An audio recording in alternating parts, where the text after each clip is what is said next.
Well, greetings, imagination connoisseurs. Once again, it is I, your Duke of Dope Discourse, your master of fun and wonder, and, as John Campea once called me, your existential Mr. Rogers. That's right, Robert Meyer Burnett, here with a companion video, I guess part 3 of the Eternals spoiler video companion questions. John said, Rob, people miss you. Would you please do this companion video? I said, sure, John, I've missed everyone. I've missed all of you. So without further ado, I'm just going to jump right into this video. I can't wait to talk about Eternals. So here we go. FangBlaze71 sends in a super chat and says, my biggest problem was sprite-loving Icarus. I felt no need for that to be in the movie, and it was very uncomfortable to watch, man. Well, hang on a second. Let me just say that Sprite was 7,000 years old. So while she was stuck in the body of a seeming child, she did have 7,000 years of wisdom, which is a lot more wisdom than any of us will have. I can understand outside appearances might be deceiving, but it's not like she didn't have the maturity level of a 7,000-year-old being.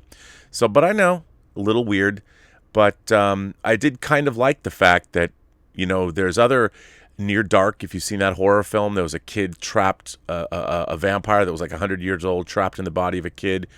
Kirsten Dunst's character in Interview with the Vampire, kind of that same thing. So there is a long tradition of human beings trapped in the bodies or non-growing or non-maturing bodies of human beings, that, or vampires, or organic machines, whatever you want to call them. So that is a great literary trope in science fiction, fantasy, and horror literature. But the idea is you are maturing as an individual even though your body is not. So, you know, Sprite was 7,000 years old. But I understand where your discomfort comes from. Harry Valia sends in a super chat and says, I'm surprised how much I love this movie. Not my favorite MCU, not even my favorite MCU movie this year, Shang-Chi, but it was really good. Really, really good. Harry, I agree with you. I really enjoyed the film. I found it thoughtful and compelling, and I haven't stopped thinking about it since I saw it. So I agree. My Comic Planet sent in a super chat and says, where do the Celestials fit in the whole Kang timeline from Loki? I worry they may end up painting themselves in a corner they can't explain themselves out of. Well, My Comic Planet, that's a really good question. I would say this, though. Remember, the Celestials, like each universe that exists is a universe unto itself. It doesn't necessarily know that there are variant universes. So I guess every universe has its own set of Celestials, and I mean, obviously it remains undefined, but do they know? Are they aware that in each one of their universes? Look, I'll be honest with you. I think that Loki pushed the boundaries of the MCU too far.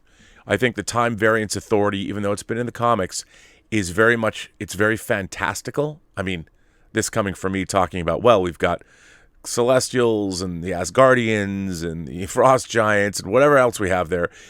But, you know, it's funny. The Time Variance Authority just went, I think, a little too far because the potential of realities and different timelines, it just gets too convoluted and too much. So it's going to be interesting to see how that all works out. But I think that the Celestials, the Time Variance Authority probably came after the Celestials. So maybe they allow it to exist. I don't know, but it's a really good question, and I don't know how they're going to deal with it. I do want to know, though. Jasmine Jones sends in a super chat and says, I wish we had more of Ajax and Gilgamesh. I like how each character had a moment to shine with their powers. I can't wait to see how the Eternals interact with other Avengers. Well, since you've already seen the movie, remember there are 3 characters that are set up in Eternals that become Avengers, at least in the comics. Cersei, the Black Knight, Dane Whitman, and Star Fox, Eros, Thanos' brother. They've all been Avengers. So maybe we'll see them not just interact with the Avengers, but become Avengers themselves. Ismail Montoya sends in a super chat and says, I was really happy to see that the MCU embraced a mental health issue and connected it to one of their characters, Thena. Thoughts? You know what? I agree with you, Ismail. I mean, Mad Weary. By the way, Mad Weary is right out of the Kirby Eternals comics. So for those of you who don't know or forgot, Mad Weary is the, I guess, the melancholy, the PTSD, whatever it is, when you start realizing how long you've lived, and it sort of that idea drives you mad.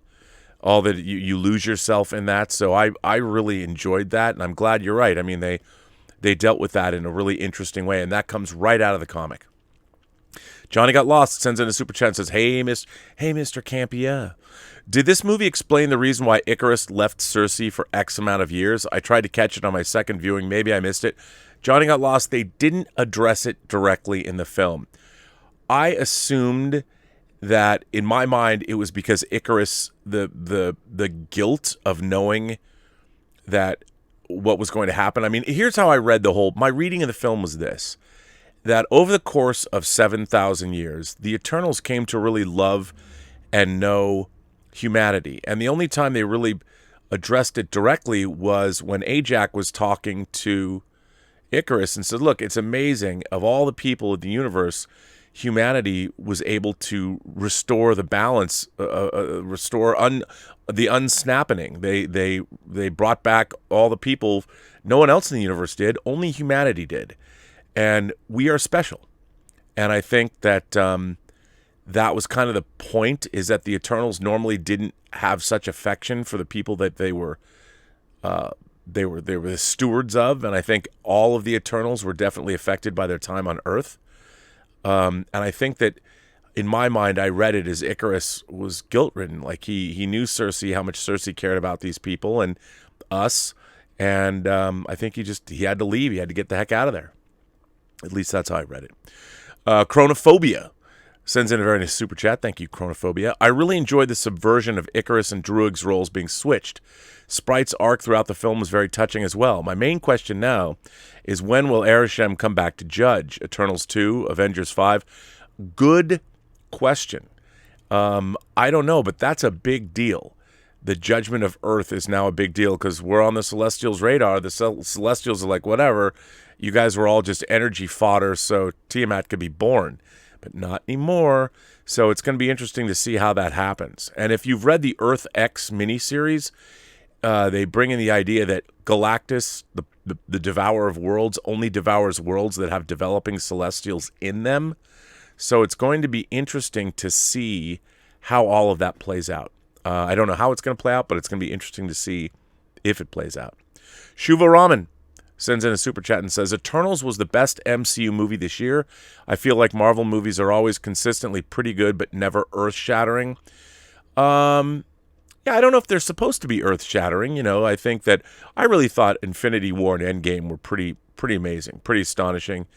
And Captain America, the Winter Soldier, got pretty close. But I thought there was a lot of spirituality in terms of the cosmology of the universe and making you question our place in it. I thought it asked some really big questions and brought up some really great topics. So I'm a huge fan of the Eternals as well. Was it earth-shattering? I don't know. But Chronophobia goes on to ask, my only real complaint is they wasted the Deviants. This film just uses them as a plot device to get the Eternals together. You could have taken the Deviants out of the film and the story wouldn't have changed much, if at all. Chronophobia, no argument with me there. You know, in the comics, the Eternals are much more like characters. They're more like people. And I felt that they were sort of rather underdeveloped. I mean, it would have been interesting to see if all the Deviants, like in the comics, had more character. I mean, or we saw them evolving sooner or really understood what was going on. But you're right. To me, the Deviants were almost a distraction from what I really enjoyed about the movie. And it would have been really interesting if the Eternals didn't have to fight the Deviants. I mean, that was actually, again, right out of the original comic. So I think they felt they had to have it there. But it really would have been interesting if the Eternals were just the keepers of or the shepherds of humanity. And then they developed a rift amongst themselves when they found out that the emergence was happening, and just played up those different philosophical aims. I mean, I love the fact that basically Icarus is a man. In the comics, I know a lot of people have objected to making him, who was essentially a good guy, sort of evil and do a villain turn. But, I mean, I thought really Icarus isn't really a bad guy. He's doing what he's supposed to do, what he was literally created to do, what his creator created him to do, which was to make sure that Tiamat was born out of Earth. and make sure that the population got to a point where they could feed his need of energy. And I thought that was really interesting. What would you do if called upon by your God or the God or a God or whatever God, whoever you believe in, if you believe in a higher power, or the higher power, what if your higher power asked you to do a terrible thing? I mean, obviously we see some of that in the Old Testament, but that's kind of what happened. And I found that fascinating. I really like that. Tom Weigenberg, that's a tough one. I hope I didn't massacre that. Sent in a super chat and said, it felt like Zhao's naturalistic style clashed with traditional MCU VFX a lot, especially the Deviants, but I liked Eternals. While Shang-Chi was better, I think this will stick with me.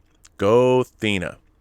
Yeah, I mean, I could see that. It was interesting when you have such CG creations existing in a very naturalistic environment.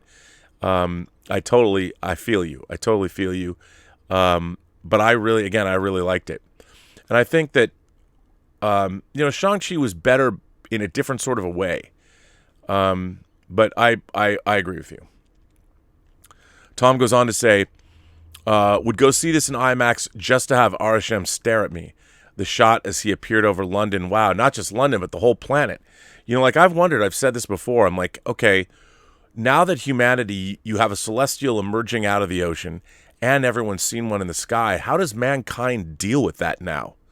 I mean, most people didn't see, or if anyone, other than the citizens of Wakanda, didn't really see Thanos, or unless you were over at Avengers, the Avengers headquarters when they were battling. So people didn't have a visual on an alien armada attacking the Avengers, but Arishem and Tiamat, I mean, you can't deny these are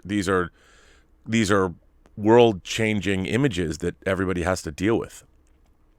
Shuva Raman goes on to say, oh, it is one of two. I didn't realize it was one of two. It is actually refreshing that after the end credit scenes in this phase, we're still not sure who is the main antagonist in this phase. I agree. I think it's fantastic that, I mean, they're dealing with huge cosmic forces. Are the Celestials bad? Are they going to bring in Galactus? How's that gonna work? And if you are interested, I would suggest everyone, if you liked Eternals, check out the Marvel Earth X miniseries. Check that out. They get into that a lot. Boom or Bust sends in a super chat and says, I no longer understand the hierarchy of power of the MCU. Between the TVA, the Celestials, Ego was killed by a bomb, Infinity Stones, Useless, and Loki can kill the Watcher and What If. Where is this headed? Well, Boom or Bust, I don't know. I think they're going to have to define that. I would imagine they know.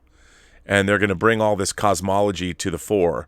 And they're going to have to deal with it. But I don't think that the TVA and the Celestials are mutually exclusive. And the Infinity Stones, as we've seen, they only work in the universe that they belong to. If they're taken out of that universe, they're no longer attached to... It's almost like, if you use a program that isn't compatible with software. I mean, if you have a file that's not compatible with software, or you migrate it over to computers, each computer has its own Celestial. So if you're working on a Mac computer and then you go over to a PC, you might have the same file, but they don't work because they don't have the right Celestials or the right universe to make the Infinity Stones work. So I think it's kind of like that, but it's going to be interesting to see where they go. Christina B sends in a super chat and says, Shang-Chi was a better movie, but I felt the Eternals' final battle was more emotionally effective and less tacked on. I could see that. I really did feel it was emotional. And again, when the Eternals actually, it's Tiamat who, when he's coming to life, they tap into his power. And if he wasn't emerging, Cersei would not have enough power to, she's being powered by the Celestials, by a Celestial. And Tiamat's power is what allowed her to turn him to stone. I loved all that. I thought it was amazing. And it was just, the imagery was incredible as he's coming out of amazing. Let's see. Christina B says Pip's CGI was worse than Banner's floating head. Yeah, that was pretty bad. It was really bad. I think they actually tried to improve it a little bit from the time that John and I saw it at a press screening. It was like 2 weeks later. I don't know if that's true. Maybe I just knew it was coming, so I didn't think it was as bad. But when we first saw it was bad. I mean, the way I saw it in IMAX at the Chinese 2 weeks later, it seemed a little better. I don't know. Maybe that's just me. My Comic Planet sends in one of three. Last night, Rob Hey, said the biggest problem with Eternals is that the deviants as a threat are not an intellectual threat, just mindless wild animals, but in the comics the deviants were actual characters. And I actually have to agree with him. Of course you have to agree with me. Come on. I think if the deviants were intelligent beings, we would have had a more emotional connection with them. Do you agree? I know you were not a big fan of the deviants either. Thanks. Well, Comic Planet, since it's me and not John, I have to say, yes, I agree. But listen, I appreciate that sounds like you watched our long-term, long-running, long-lasting Eternals review. So thanks for watching. But yeah, I think that was a problem with the film. I mean, making the deviants wild animals, it's like, why are they here? You know, it took you thousands of years to kill all those things? I mean, it looks like you could clean them up in a weekend if you really wanted to try. I don't know. Rashad Thomas sends in a super chat and says, John, if it's Mahershala Ali, you fucking show him. No. They have to know. I'll tell you why. They don't show him, because no one even knows what that blade is. And they mention it. They mention the ebony blade. Sprite mentions the ebony blade once in the film. She says ebony blade. Thena says Excalibur. I think it was Thena who says Excalibur. And then Sprite said, King Arthur always had a crush on you or something. But the ebony blade has, look that up. Go to the Marvel Wiki and see where it leads you. There's connections all over the Marvel Universe with that blade and what's happening with that blade. And it's going to be interesting to see. It's Kane sends in a super chat and says, Druig's speech about being unable to help, tears. I thought you're right. I thought it was great. And that was the end of the Eternals, man. He broke them up. But during that battle, I mean, watching humanity slaughter one another was, I get it. When you've liked humanity for so long, it's like how much you're going to put up with. So I thought it was great. You're right. Fangblaze71 sends in a super chat and says, I think Marvel should make a new intro for the TV shows. The intro for Eternals didn't give me the goosebumps it normally does. It's a little overused. I don't disagree with you. I think it's time for an update. As a matter of fact, I know it would take a lot, but and if you think about it, other studios have kept their same logos for decades. But I agree with you. I mean, it does seem a little overused now. But I think you're right. The TV shows, maybe the series, could have a different identity. I can't disagree with you there. Orokusaki Shinigami,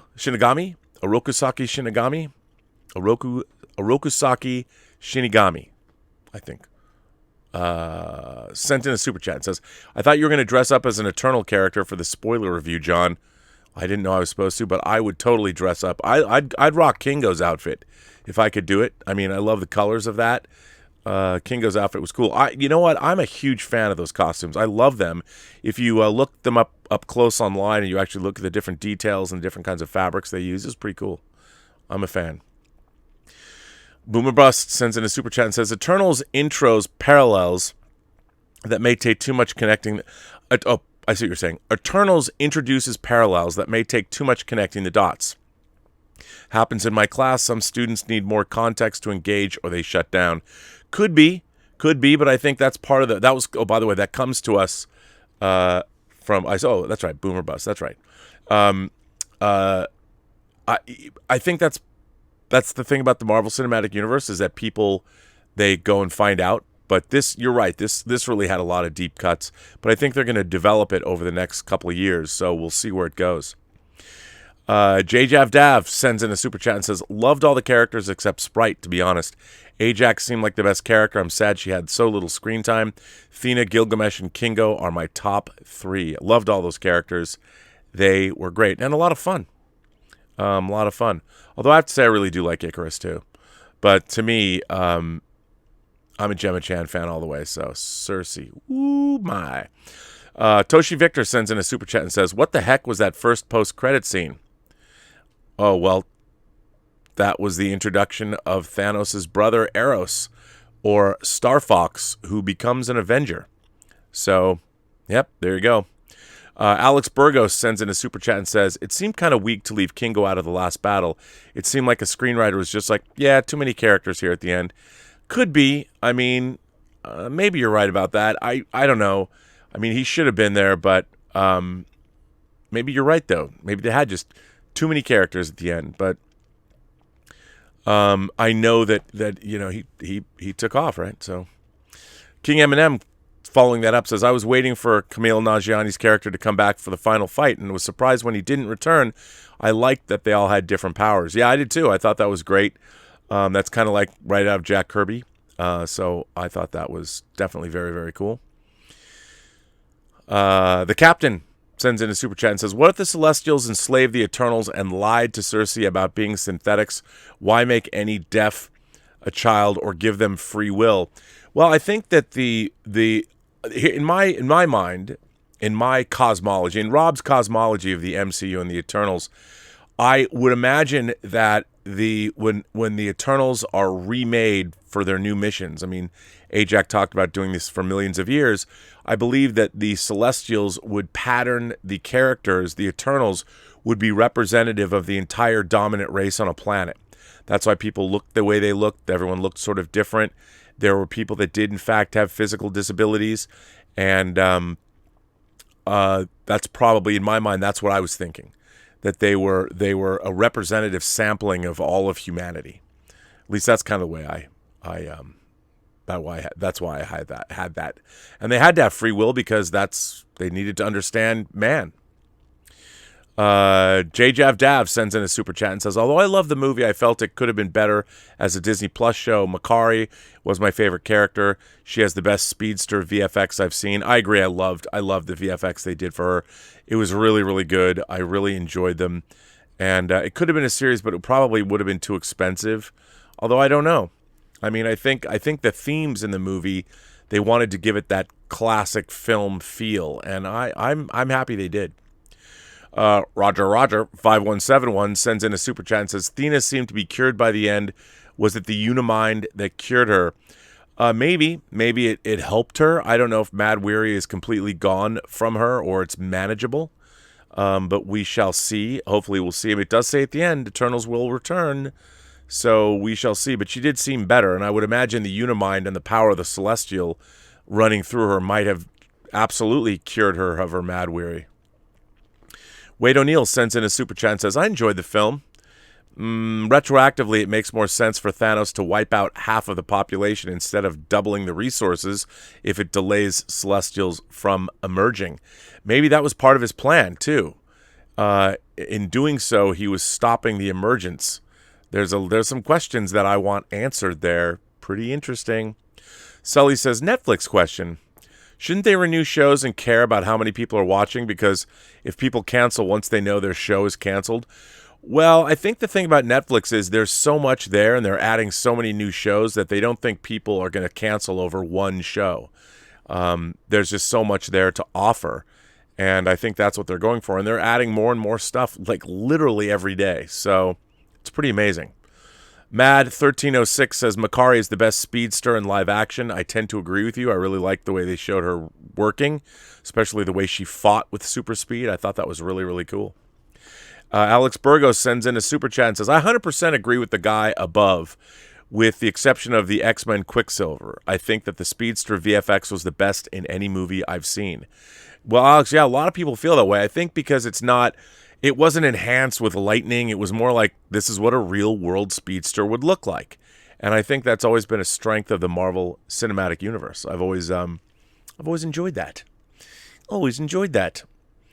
Adam Love sends in a super chat and says, will the next event be the fourth host of the Celestials? Good question. I think that now that they've brought the Celestials in and knowing about the Earth X graphic novel, I could see Galactus being a new threat. Maybe in the next Fantastic Four film, or the Fantastic Four film, or a Fantastic Four film. I think they've got to bring in Galactus, and the Celestials can't stop him, I would imagine, much as they might like to. Jordan Harper sends in a super chat and says, this film was amazing, and it gave me Civil War vibes. That's interesting. I don't know if it gave me Civil War vibes, but I can see where you got that from. Civil War was more wildly entertaining just because, comic book heroes facing off against one another is such a trope. And the Eternals, the conflict was much more like a family being broken apart, much more personal. But I understand where you got that from, totally. Johnny Got Lost says, what was the bad CG shot you mentioned? Oh, it was Pip. Patton Oswalt voicing Pip, the herald, I guess you could call him the herald of Eros, Thanos' brother. Again, right out of the comics. Both Pip and Eros, were they weren't created by Jim Starlin, were they? Or maybe they were. I think they were. Maybe they were. But it was good to see them both. So that was what it was. That Pip shot, man, all CG character. It looks like, wait, what is this? This is not up to snuff. Star Wars Communications sends in a super chat and says, Black Knight and Blade? Hell yeah, that's what I have to say to you, buddy. I'm right there with you. Black Knight and Blade. Hopefully we'll see him in Moon Knight. Love that. Jay Meister, because if the villain in Moon Knight's Dracula, and it could be, you never know. Jay Meister 25 sends in a super chat and says, I love how naturally, except Sprite, fit into their positions regarding the birth of Tiamat. Kingo, Druid, Icarus, Phastos, Ajax, and all of their positions. I agree. I thought it was great. I thought it was awesome. Milo sends in a super chat and says, Eternals couldn't intervene with humans because war leads to tech and medicine advancements, but Arishem could have just had the Eternals give them those advancements. Yeah, but humanity still needs to progress. They need to do things on their own. It's just like you can give somebody a bunch of money. Like, that doesn't mean they're going to know how to manage that money. They might blow it all. That's what frequently happens to people that buy lottery tickets and win. They don't know how to manage that money and they burn through it. I think the same thing is true of giving gifts to humanity. They need to sort of earn it on their own. Like, you can give them a plow, but that will lead them to understanding agriculture later. So that's what they had to do, and that's why give them a steam engine. They're going to be like, well, how do we make this, and how do we fix it, and what are the scientific properties behind how a steam engine works? They need to understand that. People need to understand that on their own. Jim X Mafia sent in a super chat and says, John, you noticed that Blade voice in the post-credit? Yes, I did. I mean, I'm not John, but I still noticed it, and I was stoked because I love Blade. Fry Minis sends in a super chat and says, does Arishem not produce gravity? Isn't the Earth screwed with Tiamat sticking out of it? Love the MCU, but too much hand-waving. Same for the blip recovery. Well, no, Tiamat's been in the Earth for a long time. But yeah, I mean, I would imagine the Celestials were able to compensate for gravity so as not to destroy the whole planet. But that's a very good question. That's the science of the MCU. You just have to assume, I mean, Tiamat's bigger, Arishem's bigger than the Earth. He would have a gravitational pull to him unless he's able to negate that gravitational pull, which I would imagine he would be able to, because to be around planets at all, they would have to negate their effects on a solar system if they're that big. So, yeah. Anthony C. sends in a super chat. And, if the Celestials can create life and all that, I would imagine it's not that much of a stretch for them to be able to do something like that. Anthony C. says, I anticipated in the final battle Druid to use the Unimind to attempt to control all of humanity, but Chloe threw us for a loop. Well played. Yeah, well, I'm glad that that's not what happened. Because Cersei, they weren't trying to control all of humanity's mental powers. I mean, I don't think Druid likes doing that, but yeah, I'm glad they didn't do that. Byron Dunn sends in a super chat and says, I loved the twist with Icarus being the villain. Did not see that coming at all, but I also love that he wasn't just evil. Yeah, Icarus was he a villain? I mean, he was just doing what he was supposed to do, fulfilling his mission.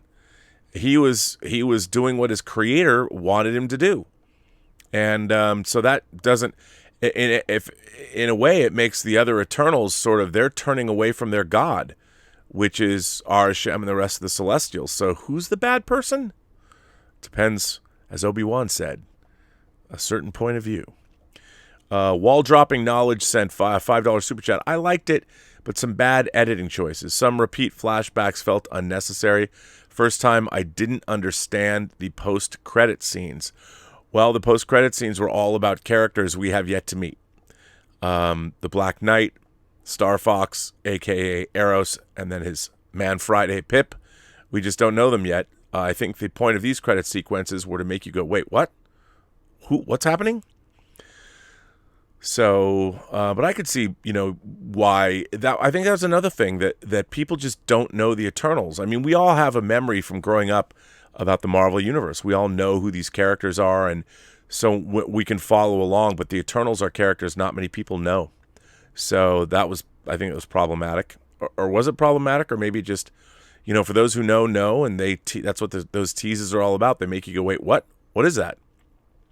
He-Man sends in a super chat and says, Deviants only served as a distraction for the heroes and the audience. We need some action scenes now. Call in the Deviants. He-Man, I agree with you. I think that's probably the thing about the movie that I didn't like the most, is that they always had to come back to the Deviants, which, kind of did, in fact, bum me out. Never Williams sends in a super chat and says, what if Arishem's punishment comes in the form of Galactus, and that is why the Avengers, the X-Men, the Fantastic Four combine? Where do you think Black Knight and Blade pop up next? I think they're going to pop up in Moon Knight. I really do. I really do. I think we're going to see him in Moon Knight. And as for Arishem's punishment, well, he is going to judge the Earth or something. I mean, it's going to be really interesting to see how they play that. Is Galactus going to try and eat the Earth because Tiamat's still there? I don't know. Boris Nikovsky sends in a super chat and says, hey, John, ended up really enjoying it. Watched it a second time with my friend who was nervous but ended up loving it. It did feel very different to what we're used to, which made me enjoy it even more. I think people have an open mind when I think it's an enjoyable film. It's just an interesting movie. If you go in expecting another standard Marvel film, I can see you being disappointed, but I think it's really good. I really enjoyed it. Karen Coyle sends in a very nice super chat. Loved it, but changing the Deviants to just creatures was wasteful. Another gripe, the Eternals are fully modern, sarcastic, joking humans from day one, rather than becoming like that over the centuries. Odd writing. You know what? At first I agreed with you. I agree with you, but I think that their personalities have developed the camaraderie. They had to have a way to show it. But I agree, it was a little weird. If I had written the script, I would have made them emulate the speech patterns of each. So when they're in Mesopotamia, they weren't just talking like, hey, how's it going? They were emulating the speech patterns of Mesopotamia. And then when you see them in the modern day, then they're talking more like us. That's just something I would have done. I think that might have helped. But I agree with you. It's a little odd. The Scarlet Witch Project sent in a super chat and says, John, this movie had very biblical themes, almost a what if the angels defied God movie. It absolutely was that. Absolutely. Loved it. Druig's monologue against Ajax was chilling. I agree, Scarlet Witch Project, that's what I loved about this movie. It's about people forsaking their God, and Icarus did not. And Kingo was going to go with Icarus. So I agree. Agree with you. That's why I like the movie so much. It's really intellectually, it's a very compelling, interesting film that offers a lot of questions that it doesn't necessarily answer. Storm Fanatic 15 sends in a super chat and says, I thought Eternals was very good. I enjoyed it a lot. Liked Shang-Chi slightly better, though. What do you think about the post-credit scene with Dane? Also, do you think he's going to be in the Blade movie as the Black Knight? I'm glad you enjoyed it. To me, I don't really compare and contrast them. I mean, I guess if you had to rank, everyone has to rank the Marvel movies. I kind of look at them differently. I think they both did different things, and they were both successful in doing what they wanted to do.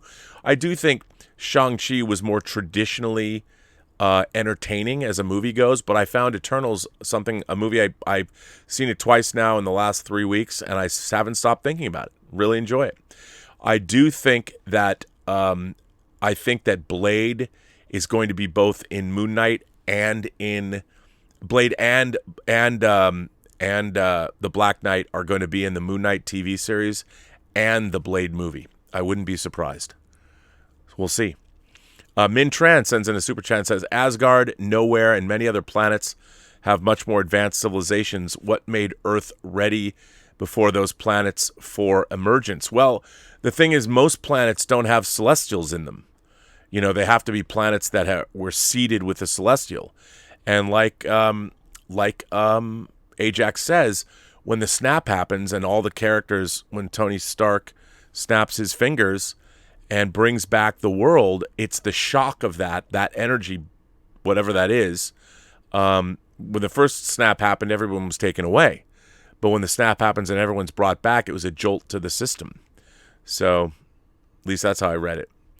Jay Bentley sends in a super chat and says, that was the first Thanos. The Thanos in Endgame actually decided to invade Earth and destroy everything, so the explanation doesn't even apply. Laugh out loud. I don't know what you're probably referring to something John said. I don't quite know what you mean. So I can't answer that. But, the Thanos in Endgame that actually decided to invade Earth, he is a different Thanos. He's not the same Thanos. He's the Thanos from, 2012 Thanos?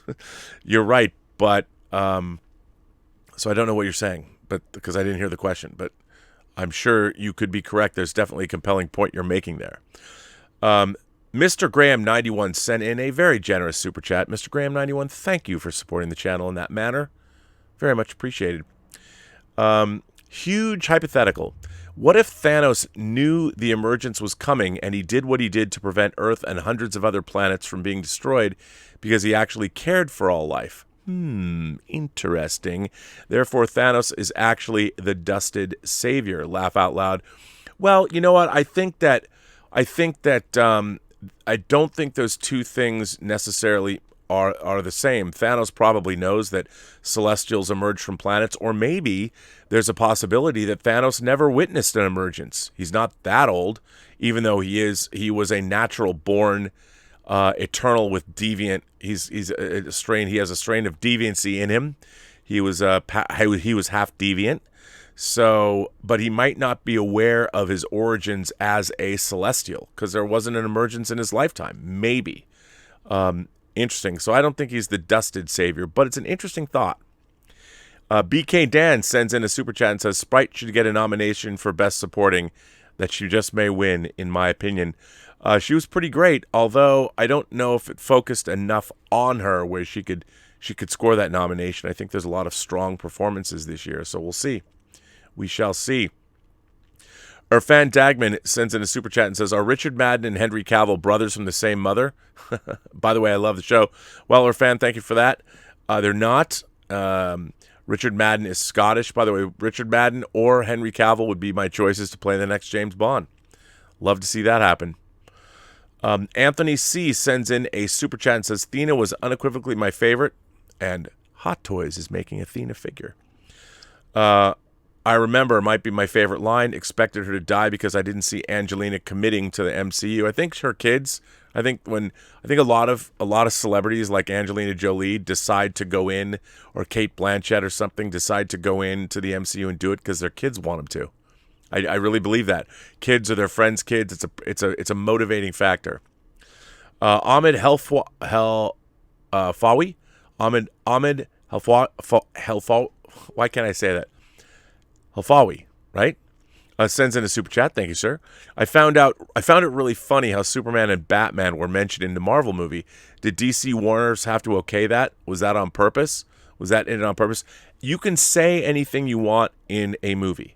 You cannot show any iconography, like no capes and no S, but you can say whatever you want in a movie, as long as it's not in a disparaging fashion. Like, you can't disparage somebody, but you can mention things. And I love that. But does that mean that Batman and Superman are in the MCU? Or are they just characters in comic books? I don't know. Sloth is Legend, is that a Goonies reference? Sends in a super chat and says, people say they want the MCU to try something different. Then when they give us different, we shit on it.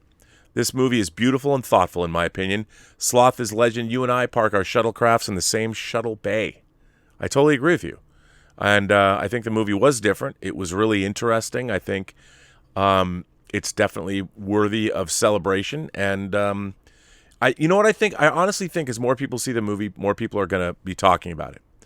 I think that a lot of critics and everything didn't know quite what to make of it. A lot of people, a lot of fans just went after it. But I think that's going to change. Adam Love sends in a super chat and says, Use the Eternals like Hawkeye in other movies as supporting characters. I don't think that's a bad idea, Adam. Not at all. Because they can hang back, and they can be secondary characters. They're more observers anyway, so I like that.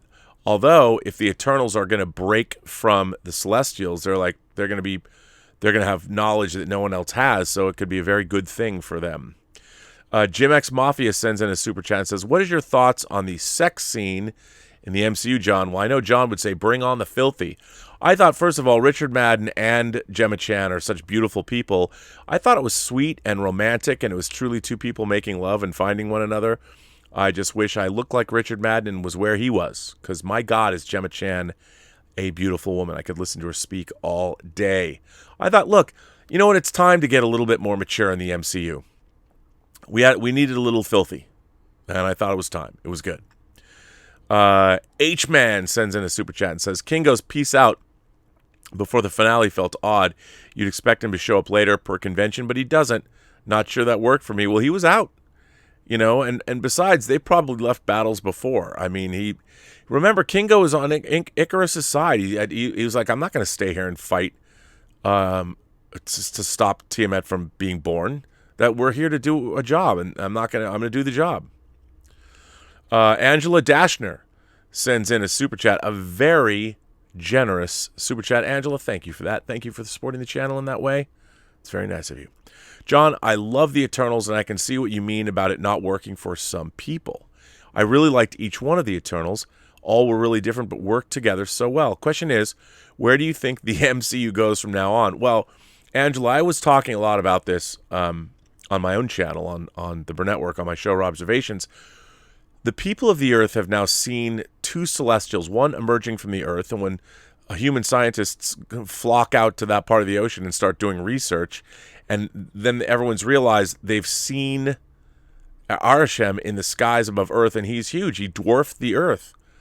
I mean, when people have seen that, or maybe it's just because he was close to the Earth, but I think that mankind is going to have some serious questions to start asking. I mean, are we going to start building embassies on other planets? We've been invaded. New York was invaded by aliens. There's all kinds of craziness happening, and the question is, how is that all going to work now? And it's definitely something that I wonder. I mean, the people of Earth are going to have to step it up. I would imagine, this is going to be a terrible, don't hate me for this, but one of the things I liked in Independence Day Resurgence is the fact that humanity once we've been invaded by aliens, we took all of their tech after defeating them and upgraded our systems and knew we built bases on the moon and we knew stuff was happening. I think that Earth needs to, we got to be questioning ourselves. If you're a religious person and you see Arishem in the sky, what are you going to believe?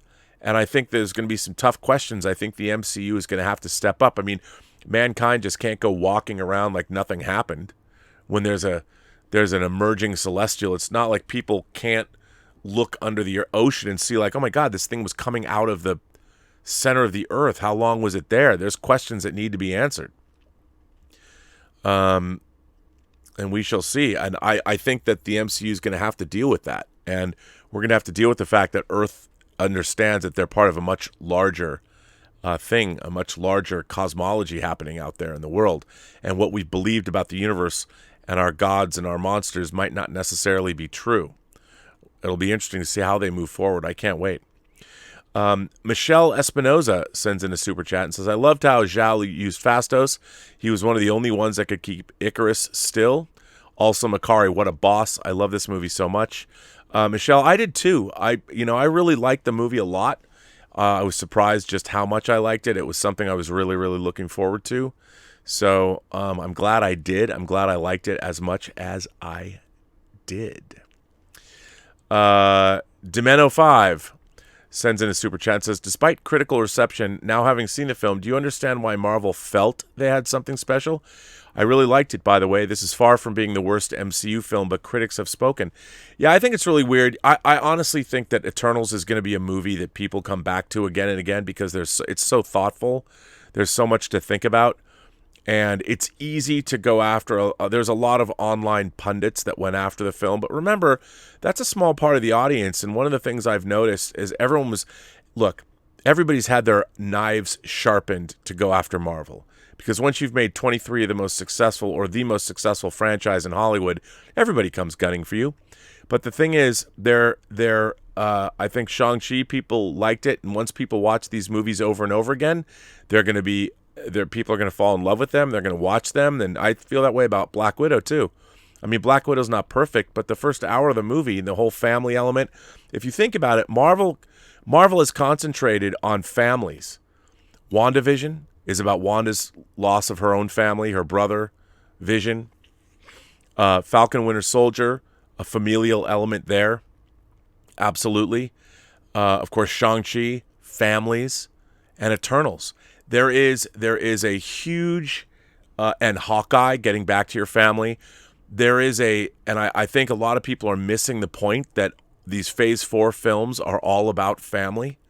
What does it mean to have families, both your flesh and blood family or your teammates, and how does that all work? And I think that there's something going on here that we haven't seen yet, but I really think that it's shaping up nicely. And I think Marvel has not been given enough credit for what they're trying to do here. I think they're playing the long game. And, we'll see.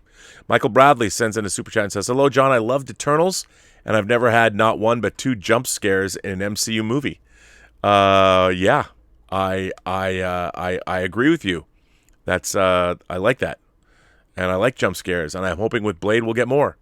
I can't wait to see Moon Knight and Blade and all the supernatural elements that they're going to bring into the MCU. Bring it on.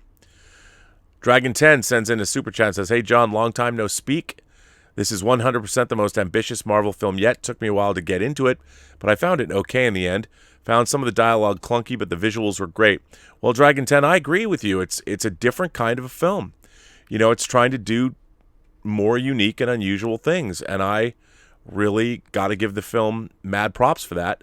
But I think people are getting it, I think as more and more people go and discover it, we'll see how it does in its second weekend, if it's going to play for a while. I'm hoping it will. I'm hoping people go back and word of mouth will bolster it and make sure that it does okay. Michael T says, "I'm confused and a little pissed people are acting like the MCU DNA isn't why we love these films. Who was asking for a boring, humorless art house project?" Well, Michael T, I don't think we got a boring, humorless art house project. I'm sorry you feel that way, but obviously it was a different kind of a movie, a change of pace, but I think it was thoughtful and introspective and interesting. And for me, I thought like Shang-Chi was wildly entertaining, but I also thought that Eternals offered us something different. And sometimes I wouldn't call this boring or humorless, but you need those art house films because they broaden your horizons. You don't want to watch the same shit all the time, do you? But anyway, respect your point of view. I hope that Spider-Man No Way Home does it for you. Shiv Patel sends in a super chat and says, "The Bollywood stuff was very cringy. Bollywood-style music with English lyrics, no offense, but that felt like an insult to Bollywood. No authenticity." Well, yeah, I mean, you could say that, but obviously I did recognize Bollywood in it, and they did the best they could. I think the fact that they even decided to go to Bollywood in a Marvel movie was pretty neat. Magic K sends in a super chat and says, "Eternal's brief sexuality is very surprising for me for several things. I'm kind of surprised they can hold the PG rating."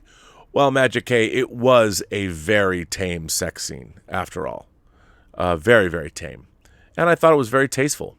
You didn't see nudity, really. There was no exposed body parts, and I thought it was very sweet and very beautiful. Dragon 10 sends in a super chat and says, "Also, they did Superman versus Justice League better than the Justice League. Makari was a highlight of the film. Eternals was overhyped overall, in my opinion." Yeah, maybe. I mean, it was kind of interesting. Superman, like it was Injustice, but what was different was, in the sense, I mean, it wasn't just Superman being grief-struck over Lois or whatever. You had Icarus, who was actually fighting on the side of their creator. And that's what I thought made it really, really interesting. Because Icarus, in his mind, was doing the right thing. A random person sends in a super chat and says, I think the movie would have been better if they focused on the Eternals' first settlement on Earth and end with them splitting up, and then the rest of the story for the sequel. I find the movie quite good, though. I think that they had to give us a full tale. It would have been I think it would have been too much. I mean, I would have watched it. That would have worked better as a series, I think. Johnny Get Lost says, if Eros is an Eternal, a synthetic being, and Thanos' brother, does that make Thanos a synthetic being also? Is he an Eternal with a deviant gene like the comic? Well, they both, Eros and Thanos, were natural births. So if you go and look that they have the genes, they have and Eternals can be human beings. You can be an Eternal and still be, I guess you lose your powers, but Cersei turned Sprite into a real human. But you're still an Eternal. They do have to kind of define that. And I think that that's something they're going to have to do going forward. We have to understand more of how that is going to work exactly. Mega Movie Z sent in a super chat and says, was that Jeffrey Wright at the end of the second post-credit scene? It sounded like The Watcher. If it is, I know you wouldn't like that. Nope. That was Mahershala Ali. That was Blade. And if you want to find out about that, go read about the Ebony Blade in the Marvel Cinematic Universe, or read about the Black Knight. Sloth is Legend sends in a super chat and says, I don't fully understand where the Celestials stand compared to the rest of the MCU. Are they affected by the TVA, by Doctor Strange and the multiverse stuff? Well, I would imagine they are, or the Celestials are outside of all of those things. That the Celestials, maybe there's only one set of Celestials because they existed beforehand, and they can flit between all of the multiverse, and that has yet to be defined in the MCU, so we'll have to see. Boris Nikovsky says, also, Makari watching her fight Icarus and smash him into a cliffside over and over and over and over again was so cool. I love that they made it all fast instead of slow-mo. It added power to every hit. I agree. I thought, everyone seems to love Makari and her super speed. I thought it was really, really great. Loved it. Suthius sends in a super chat and says, I agree with you in regards to Icarus. He broke down after killing Ajax and laying her down. Very similar when Clark had to kill his own kind as well. I agree. Like, he didn't mean he meant to do it, but he really believed, like, he didn't have a choice. Like, he's working for the Celestials. He couldn't go against them. As far as he knows, the Celestials would destroy him. Siddharth Suraram sends in a super chat and says, hi, John. Deviants were done right for me, as they were always meant to be the non-sentient pawns of the Celestials.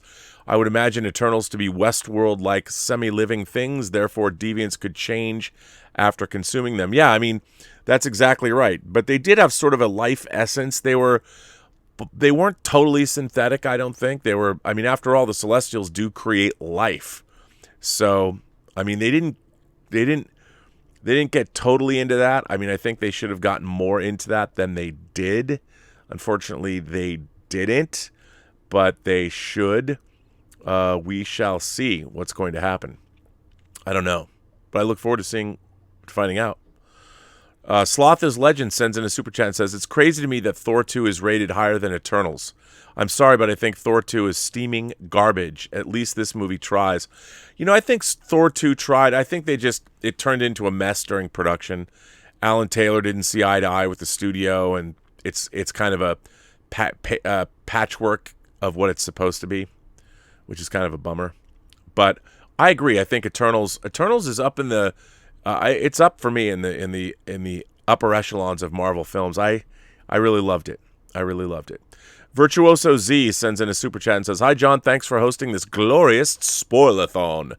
I understand you like the Eternals less than its MCU contemporary Shang-Chi, but would you say you liked Eternals more or less than these past MCU films? 1, Thor Ragnarok, 2, Captain America, the First Avenger, or 3, The Incredible Hulk? Well, since you're asking that, I mean, to me it's interesting because Thor Ragnarok and Captain America, the First Avenger are doing very different things. Incredible Hulk, I thought, was a little lackluster. It wasn't that creative, I didn't feel. He has to fight the Abomination, okay. But I think Eternals, it's different, but I would definitely put it on par with Thor Ragnarok, Captain America, the First Avenger. It's a different kind of a movie. But I enjoy them all for different reasons. I mean, I enjoy Thor Ragnarok in a different way than I enjoyed the first Thor movie, and I enjoyed the first Thor movie. Mega Movie Z sends in a super chat and says, I personally feel that Eternals would have worked better as a Disney Plus series because of the huge and dense world they created. What are your thoughts? Look, I think you're probably right. I would have watched 10 hours of this. I think it would have been great. It would have been a different vibe. But I think the problem is that the Disney Plus series have all been characters that we know. And I think if they made an Eternals Disney Plus series first, it would have been a risk. I think that it wouldn't have brought the audiences that they needed the first series to bring. But nowadays, yeah. H-Man sent in a super chat and says, Ajax and Icarus will be back factory fresh. Yeah, because they can be recreated. The Celestials will recreate them. And I agree. Karen Coyle sends in a super chat and says, Icarus was a devout true believer who went against the will of his God for love. And in the end, he thought it cost him both his God and his lover, and he couldn't go on. So sad. Well, he was a devout true believer, but I don't think he thought it cost him his God. He had to do what his God wanted. I mean, it ended up costing him his God because they defeated him. He was not able to stop the Eternals from stopping Tiamat. And yes, then he stuck up for his God. It wasn't his fault he lost, but he failed. What he did was he failed his God, and I think that was what drove him into the sun for a final time. And I thought it was so sad, and I really enjoyed seeing him. I have to say that going into the sun at the end, I thought was really poetic. I was moved. Stephen Rondalone sends in a super chat and says, overall, I thought it was good. I love the frickin' Celestials. For me, Cersei and Druig were my favorite. That scene in Babylon was probably my favorite scene. I could see that. Good stuff. Good stuff. Suthius sends in a super chat and says, better synthetic adult toy, Vision, or an Eternal? Well, that's a funny question.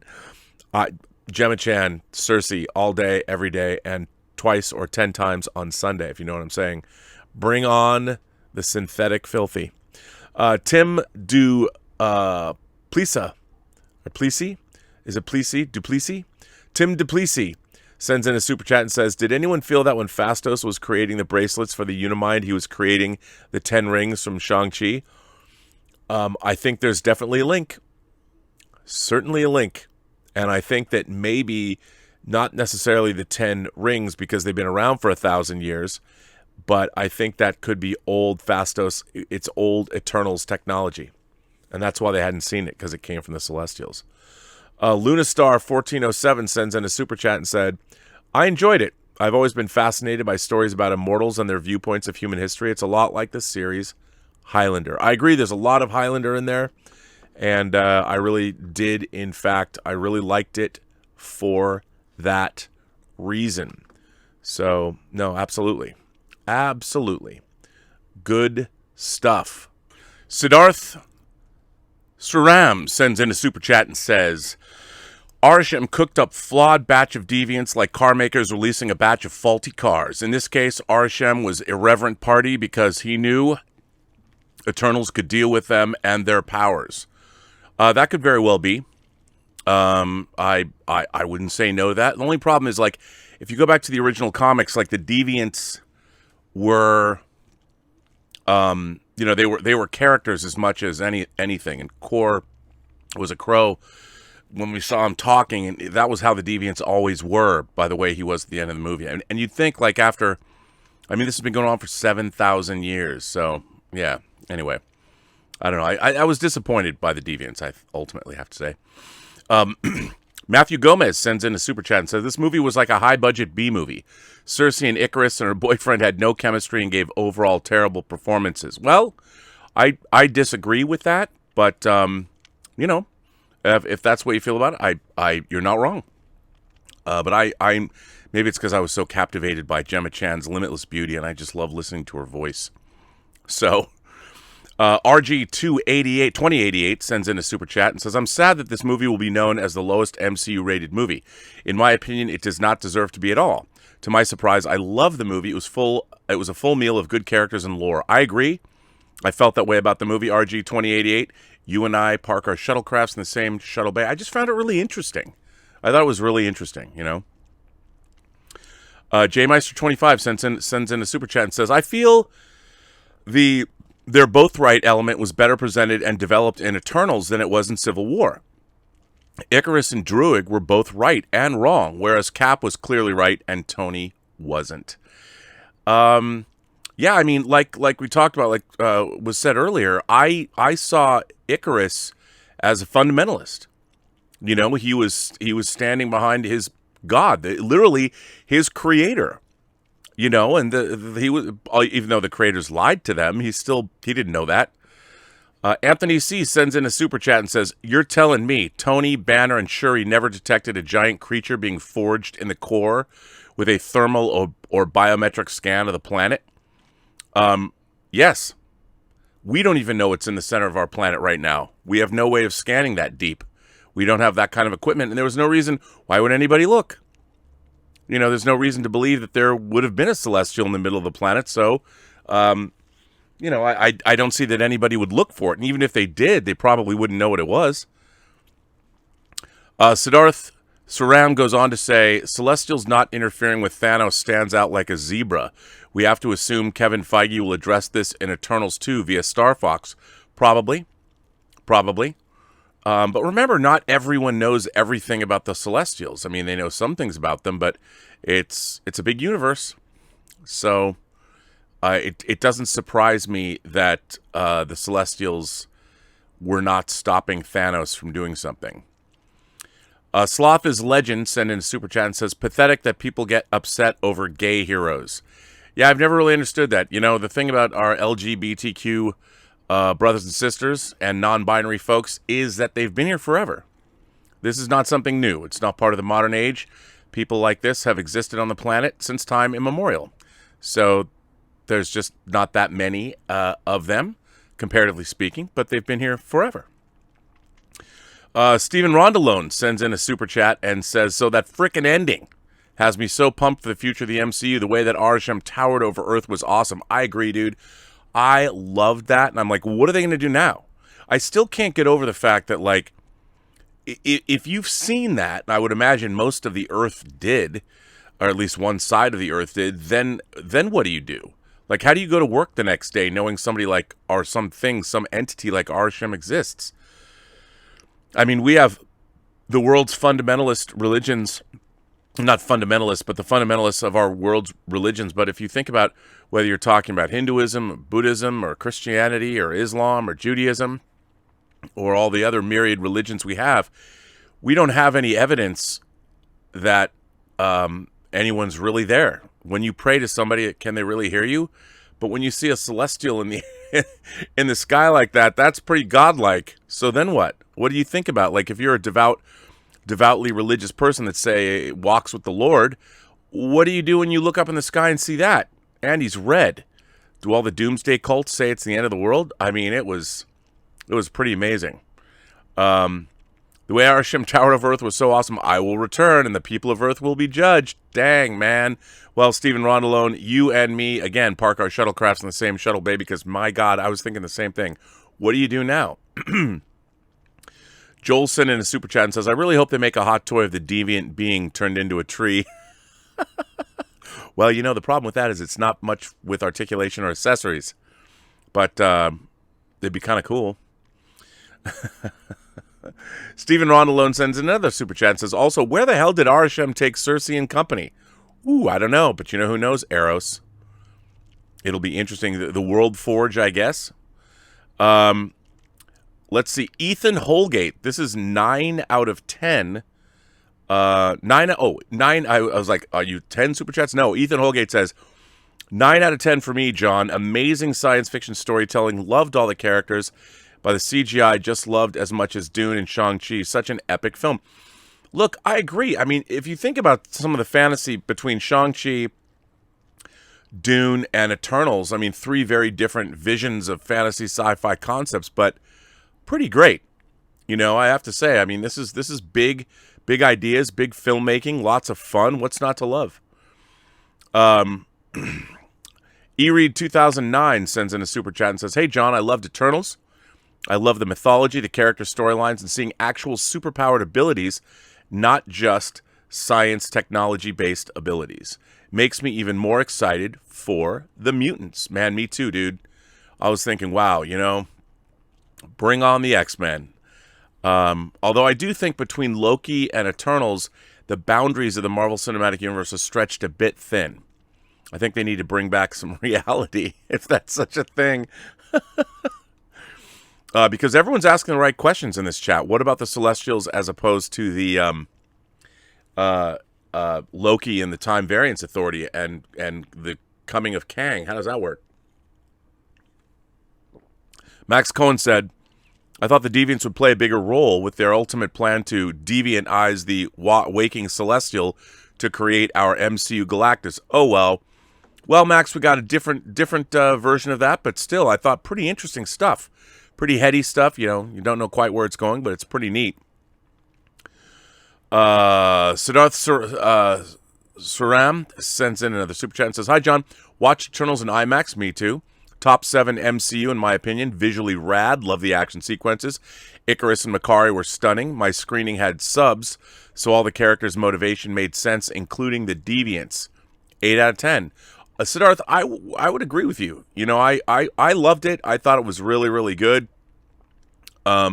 Really enjoyed it, and I think it's made me think, and I haven't stopped thinking about it. Jim X Mafia sends in a super chat and says, "John, how you feel when Tiamat emerged?" I got to tell you, I thought it was epic. I mean, how big he was, it was incredible. I was blown away by that, and that's the kind of big epic filmmaking that you want. You want to see that kind of thing, and I got what I wanted. I liked it. I thought it was great. Captain Mexico 21 sends in a super chat and says, "In Endgame, there was a report of an earthquake in the ocean. Was that related to Tiamat's emergence?" I would say so. I absolutely either that it was Namor, but I would like to say it's related to Tiamat's emergence. Why not? Absolutely. Casinema Reviews sends in a super chat and says, "Do you think Blade was always just going to be a voice appearance, or do you think COVID prevented them from being able to actually have him there?" Oh no. I think it was always going to be a voice appearance. They would have reshot him, comped him in. I think it was just a voice appearance.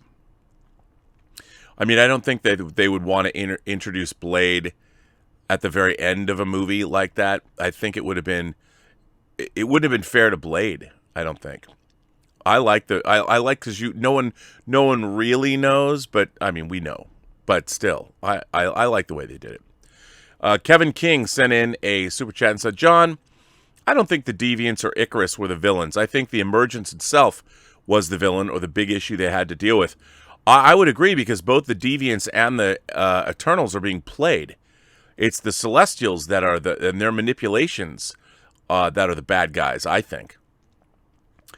Siddharth Saram sends in another super chat and says, "Hey John," or "Hi John, laying out the motives of 10 unknown Eternals is praiseworthy. I hope the MCU makes more such films and not revert back to dumb third acts like in Black Widow." Shocked Fast 9 has a higher Rotten Tomatoes score. I think that says it all right there. Siddharth, you nailed it. That Fast 9 has a Rotten Tomatoes score that's higher than Eternals. I mean, come on. That's ridiculous. Rob Fitz says, "To be fair, if the Deviants are created similar to the Eternals, it's not like you plugging into a refrigerator. It's like an iPhone plugging into an iMac." Well, kind of, but I think they're designed to be yin and yang, that push-pull kind of a thing. Yang Lu says, "John, I loved Eternals. To me, this is the single most interesting MCU story. I can't wait to see these characters again." Yang, I agree with you, because it is that. And I think that people are discovering it. Audiences are seeing it, and they're digging it. They're liking what they are seeing. And I think you're absolutely right about that. 100%. I can't wait to see the characters again and the situations again. I really loved it. Nathan Lovon sends in a super chat and says, Thanos was right in snapping half the universe. He slowed down not only Earth's emergence, but the entire universe. This literally justifies Thanos' reason. Yeah, but look, what, that he got rid of half the population to save the world? I mean, I don't think Thanos was really thinking along those lines. He wasn't interested in saving anyone, and I'm sure he didn't know. I mean, Tiamat had been in the Earth for millions, if not billions of years, so how would he even know? It's not like Celestials are popping out of planets every day. And remember, the universe is a damn big place. We're just in one galaxy. Amrit Hayer sends in a super chat and says, fans since the AMC days. Love you, John. Love the movie. It was one of my favorites. Icarus was my favorite. Who is yours? I hope they bring him back. Well, I loved Icarus, but I got to say, I love Cersei. I loved her. I loved her. I loved everything about her. Hubba hubba. My God, Gemma Chan's one of the most beautiful women I've ever seen, and I love her voice. But I liked them all. I liked Kingo, and I liked all of them, really. I liked that whole team of people. You know, Gilgamesh, Phastos, Makari. I loved them all. Is it Tim Plate?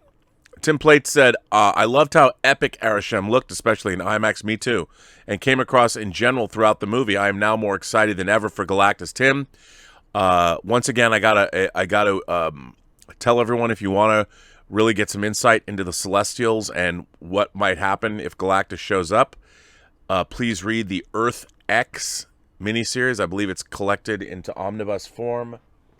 I'm sure I have it somewhere.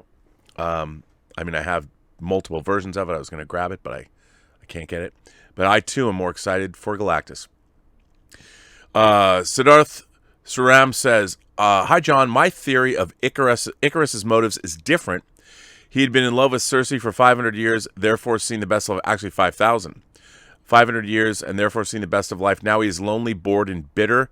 He wants life to end like Sprite. Cersei is Icarus's Rachel. Well, but they were together for 5,000 years. You know, you really get to know someone pretty well in all that time. But she was come on, what's not to love about her? Ingel sent a super chat and says, hi, John, you're an awesome dude.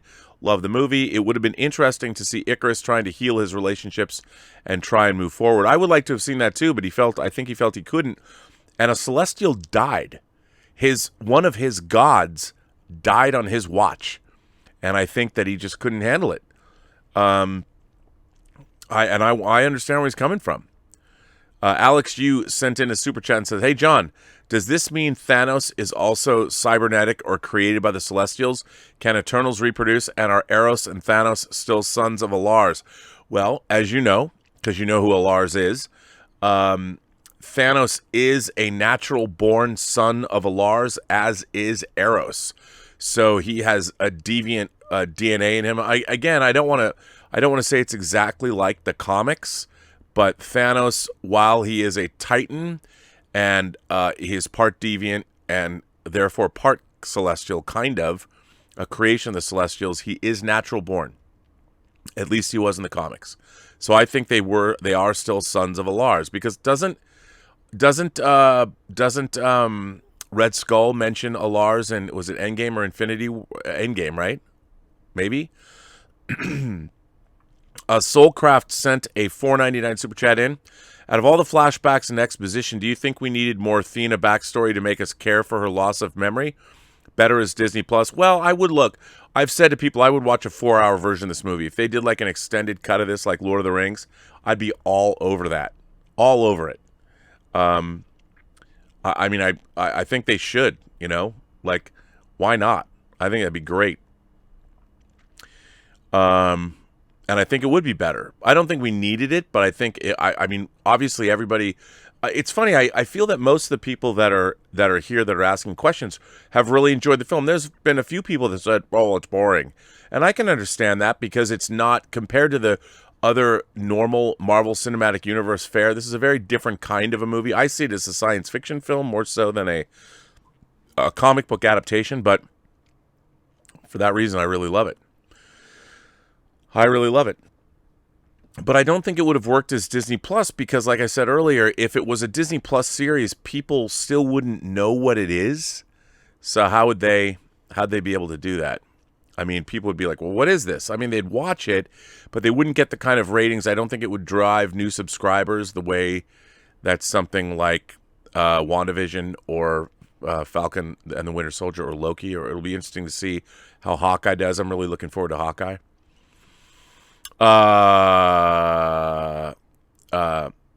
E-Read 2009 sends in a super chat and said, with the mid-credit scene, do you think they will explain Thanos leaning into the deviant side and Eros leaning into the eternal side? Well, yeah, they do in the comics. I mean, Thanos has that deviant gene in him, so I'm sure they will. I'm sure they're gonna get into it. Siddharth Saram says, hi, John. If I'm not wrong, Tiamat connected with Cersei's conscience to sabotage his own emergence. You are correct, sir. That is exactly what happened. Exactly. He doomed himself. They tapped into his power, and it killed him. Isaac Meckler sent in a super chat. Do you think that Kit Harington will appear in the Blade movie? Absolutely, 100%. For sure. Yes, I think he absolutely will. I think they're both probably going to appear in the Moon Knight series if I had my druthers, and I can't wait for that if it's true. So, yeah. Joshua O sends in a super chat. Thank you, Joshua O. Virtuosos says, so DC Comics exists in the MCU. Were you surprised when someone directly calls Icarus Superman? Did you find that reference jarring? I didn't. And they talked about Alfred, too. I think Gilgamesh says Alfred. No, I don't when they talk about the valet. Kingo's got valet. No, I think maybe they can. Who's to say that they don't exist in the same universe? I think that'd be kind of cool. I didn't find it jarring. I smiled. I thought it was. I liked it. I mean, I don't know what it means, but I liked it. Reese 9984 sends in a super chat and says, "Is it me? It might just be me, or is it me? But I wish the deviants were pushed even more to the background. I thought the conflict in the Eternals was strong enough in its own." I agree with you, Reese. I just think that people would say that, it is a Marvel movie. They got to fight somebody. I mean, the deviants were just kind of like these super-powered wild animals, and they're running around the earth, and they just weren't that interesting. And I don't think that conflict was set up well. If we knew that the deviants actually wanted something, it was interesting because we had sort of our alpha deviant who, through his mutation after killing Ajak, was becoming sentient and self-aware and all of that. And I think we needed more of that. The deviants, that conflict would have been better if it was a little bit more motivated, I think. At least that's kind of what I thought. Venkatram Saran Tamala, what a cool name. Venkatram Saran Tamala says, I thought the same thing. Makari has the best speedster abilities put on screen. The actress was fantastic. Totally great. Totally great. BK Dan sends in a super chat and says, Icarus, I'm not Superman. I don't wear a cape. I love that. I thought it was great, which means he knows exactly who Superman even is. But, in the Marvel Universe, you could say that, well, there's Superman the movie, the Christopher Reeve movie exists. There's lots of reasons. It could be. Stephanie A. Davidson said, did you notice the mention of the 10 rings when they were trying to stop the emergence? Do you think that connects to Shang-Chi? I think it absolutely connects to Shang-Chi. I think that those rings are definitely celestial powered, if not eternally powered. Those are absolutely where they're going to come from, which is why I think that Eternals followed Shang-Chi. Al Rencha said, hi, John. Is it just me, or did you also get Galactus vibes from Arsham? Oh, yeah. No, and in the comics, they're definitely linked. As I said, please read the Earth X mini-series. Check that out. Gabriel Baker sends in a super chat and said, third MCU movie in a row I didn't like. Well, Gabriel, I'm sorry to hear that. But maybe the next one, maybe Spider-Man No Way Home will be more your speed. I mean, these have been, I know that Black Widow was kind of, I liked it, but the ending was sort of perfunctory. I love the first hour. I really loved Shang-Chi and I really loved Eternals. But they're different kinds of movies. I'm more predisposed to liking that kind of thing. But I can understand it didn't work for everyone. Venkat Ramsaran Tamala says, I love the little banter about Batman and Superman this movie. Dude, how can you not? I did too. Loved it. Loved it, loved it. Loved it, loved it. Bobby Jackson sends in a super chat and says, I can see why Icarus wanted to continue with the plan. It's not like we've reached nirvana as a species, so he's willing to sacrifice this planet for countless others that could be better. Absolutely. And you nailed it, Bobby. I think that's what is so great about this movie is that it absolutely delves into the fact that humanity is an imperfect species. I mean, the scene where Fastos is dealing with the horror of perhaps allowing nuclear power to be developed sooner than it might have been, and being at the site of the Hiroshima bomb going off. I mean, it was horrifying. And I think that was absolutely baked in the movie. They just don't want to come too hard down on it because it might have been too depressing for most audiences used to lighter fare in their Marvel Cinematic Universe movies. But I completely agree with you. Ryan Newsom sends in a super chat and says, since Sprite has turned human, will her looks catch up with her age? I think they will, but she'll age normally. She'll grow like a normal person from now on and grow old and die. Absolutely. Or maybe not. Maybe she'll get changed back. Joshua O sends in a super chat and says, next big bad I'd love to see done right is Doctor Doom. Yeah, though, I wonder how threatening is Doctor Doom when Arishem comes back to judge the world. It'll be interesting to see how that goes. Marcus Steff sends in a super chat and says, do you want to see the Eternals team up with the Avengers, or should they be their own thing? Well, Marcus, Cersei, in the comics, Cersei has been an Avenger. Star Fox, Eros has been an Avenger, and so has the Black Knight. So there were 3 Avengers, at least in the comics, in the Eternals movie. So I would absolutely expect them to cross over. We don't even know what is the disposition of the Avengers in the Marvel Cinematic Universe post-Endgame? We don't know. It'll be interesting to find out where are the Avengers these days? I don't know. Cliff Ford sent in a super chat and says, I loved Eternals and I want to see them again moving forward. I agree. I agree on the whole deviance in the movie, and it could have been used a little better. Totally, Cliff. I can't disagree with you there. But I think we will. Assuming that the movie does well, like in its second weekend, I would assume, judging from the positive response from a lot of people, that hopefully this will have some good buzz moving forward. It's made, I think, 180 or 190 million worldwide so far. So we'll see how it does in week 2. Hopefully it'll crush it. I hope it does. Joel Beharry? Is it Joe Beharry, or is it just Joe Barry? Beharry? Why was I the only person who was laughing his ass off when Dane Whitman, a.k.a. Jon Snow, was calling out, Cersei, I love you? Because you're not a hopeless romantic like the rest of us? I don't know. Maybe it was hard to hear Jon Snow say something like that to someone other than Ygritte. You don't know. Justin Sage says, multiverse plus emergence delayed equals Secret Wars saga. Avengers are going to be evacuating Earth to another Earth. It could very well be. I mean, I could see something getting that big, but then again, there's timelines now. There's alternate universes. There's all kinds of stuff.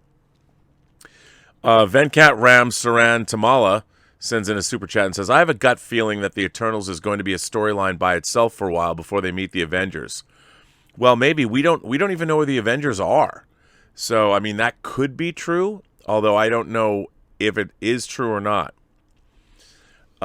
H-Man says, beginning the movie with Pink Floyd's Time after the opening scenes was perfection, brought chills as the Marvel banner rolled up. You know what? I love it when popular music gets played over the opening Marvel. It was like in in Endgame, man. Oh man, do I love Endgame. I love the music coming over those opening titles. But I agree. And playing Pink Floyd, it was great. So good. And then you wind up in London. What is not to love? Tim Platt or Tim Platte or Tim Platte. I don't know, Tim. I hope I didn't butcher your name too much. When Makari was taking on Icarus, I was reminded of one of John Madden's infamous phrases, "Speed kills." I wasn't blown away by the other fight scenes, but that last one was pretty cool. I agree. I thought the last one was great. And there were real stakes, real emotional stakes. I mean, you know, you had a family going after itself. It was, you know. Tyson Waters sends in a super chat and says, not a deal breaker, but I think the MCU has to cement the hierarchy within the universe because it could get very confusing. Example is the TVA outside of even the Celestials and the Eternals. I agree, Tyson. I think this is something, the cosmology of the Marvel Cinematic Universe is something we need to get into and understand. That's one of the things I found most interesting about the movie, but we just don't know what is what here. Ray OK sent out a super chat and says, if the Celestials found out what Thanos was doing, they should have stepped in there. There has to be enough beings on the planet for the emergence to happen. Or maybe the Celestials are not the police force of the universe. Maybe what Thanos did was supposed to happen. You know, and let's face it, when Thanos made his snap, maybe the Celestials knew that Earth, the human beings, were going to bring everyone back and then speed up Tiamat's emergence. Maybe that's what they wanted. Maybe that was part of their plan. They thought, okay, let's let it happen. Soulcraft sends in a super chat and says, odds Icarus isn't dead. Well, the Celestials could just recreate him. So I think our Icarus is dead, but like the Celestials who created him, they can just remake another one. Sean Porter sent in a super chat and says, I really enjoyed the Druid character. I like the actor. I love the actor too. I thought he was great. How do you pronounce his last name? Kehoe? He's great. Really liked him a lot. Mad 1306 sends in a super chat and says, Arishem could be lying to the Eternals about their origin of what they really are. Well, they are, what we saw in the movie, since he kept the truth of their purpose from all but one of them. Yeah, I agree. All of them but one. I agree. No, he is. They were totally lied to. Saipul Suwadi sends in a super chat. Well, thank you for that, Saipul. And Edward Wells sent in a super chat and says, Blade off-screen appearance, that means vampires are already in the MCU. Mutants also. Yes, Saipul. Yes, Edward. Mutants are in the MCU. Vampires are in the MCU. That's why Kingo his valet thought he was a vampire and literally tried to stab him. He wasn't joking. I think that really happened. And because there are vampires in the MCU.